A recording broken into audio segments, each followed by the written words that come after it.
नमस्कार दोस्तों, मैं रसेश रेही आपका स्वागत करता हूं। अक्सर छात्रों का प्रश्न होता है कि पढ़ाई में मन नहीं लग रहा है, क्या करें।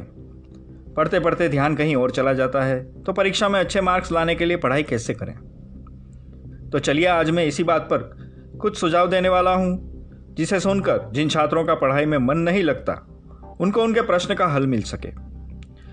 पढ़ाई में मन नहीं लगने का सबसे प्रमुख कारण है मन का इधर उधर भटकना। और मन क्यों भटकता है? आसपास के वातावरण से, आसपास की चीज़ों से, या फिर आप जो पढ़ रहे हैं उसमें आपकी रुचि ही नहीं है।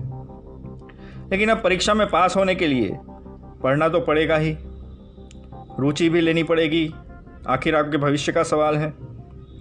अब मैं आपको ध्यान भटकाने वाली कुछ चीज़ों के बारे में बताता हूँ कि हमारा ध्यान किन चीज़ों के कारण भटकता है। तो पहला है मोबाइल। यदि आप पढ़ाई के समय मोबाइल का उपयोग पढ़ाई के लिए कर रहे हैं तब तो ठीक है, लेकिन पढ़ाई करते करते मोबाइल में कुछ और कर रहे हैं तब आपका पढ़ाई में मन नहीं लग सकता। तो ध्यान रखें, जब भी आपका पढ़ाई का समय हो उस समय मोबाइल को बंद रखें। ध्यान भटकाने का दूसरा कारण है आसपास का वातावरण, शोर शराबा। तो पढ़ाई के लिए आपको एक शांत कमरा और ऐसा समय चाहिए जिस समय ज़्यादा शोर शराबा ना हो। कई छात्र गाना सुनते सुनते पढ़ाई करते हैं जिससे आसपास का शोर सुनाई ना दे। वैसे ये अच्छा है, लेकिन हमें इसका भी ध्यान रखना है कि गाना भी उतना ही बजे कि फिर आपका ध्यान पढ़ने में लगे, गाने में नहीं। ध्यान भटकने का तीसरा कारण है आसपास के लोग या फिर आपके दोस्त। कई छात्रों को अकेले ही पढ़ाई करने में मज़ा आता है, लेकिन कई छात्र अपने दोस्तों के साथ बैठकर पढ़ाई करते हैं। अब मान लीजिए कोई एक ऐसा दोस्त जो खुद भी पढ़ाई नहीं करता और इधर उधर की बातें करके आपका भी ध्यान भटकाता है, तो फिर आप पढ़ाई कर नहीं सकते। तो यदि हो सके तो अकेले में, एकांत में ही पढ़ाई करें।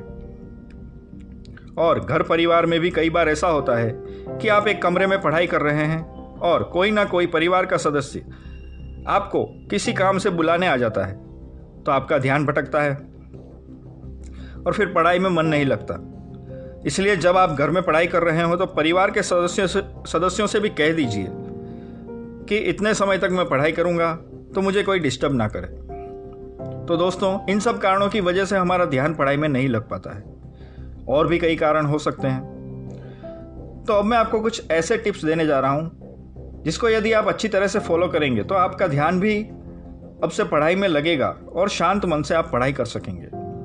सबसे पहले आपको एक टाइम टेबल बना लेना है कि आप किस समय पढ़ाई करेंगे और उसे डेली फॉलो करना है। एक बार में सिर्फ 40 से 45 मिनट तक ही पढ़ाई करें और उसके बाद 10 मिनट का ब्रेक लें। पढ़ाई का समय आप अपनी सुविधा के अनुसार कोई भी रख सकते हैं। पढ़ाई को भी आप अपनी दिनचर्या का हिस्सा बना लीजिए और उसी हिसाब से पूरे दिन का टाइम टेबल बनाइए। उसके बाद आपको पढ़ाई के लिए ऐसी जगह पर बैठना है जो शांत हो, स्वच्छ हो और आसपास ऐसी कोई भी चीज़ें ना हो जिससे आपका ध्यान भटकता हो। मोबाइल तो बिल्कुल भी पास में ना रखें यदि आप पढ़ाई में मोबाइल का उपयोग नहीं कर रहे हैं तो। उसके बाद जब आप पढ़ाई करने बैठें तो हमेशा अपने अंदर पॉजिटिव थिंकिंग रखें और पढ़ाई को बोझ न समझकर उसमें रुचि लें। सिर्फ पढ़ने के लिए पढ़ाई ना करें, जो पढ़ रहे हैं उसे समझने की भी कोशिश करें। यह इतना मुश्किल नहीं है, निरंतर अभ्यास से यह संभव है। इस तरह से दोस्तों धीरे धीरे आपका मन पढ़ाई में लगने लगेगा। बस इस बात का ध्यान रखें कि आपने पढ़ाई के लिए जो भी टाइम टेबल बनाया है उसका अच्छी तरह से पालन करें। धन्यवाद।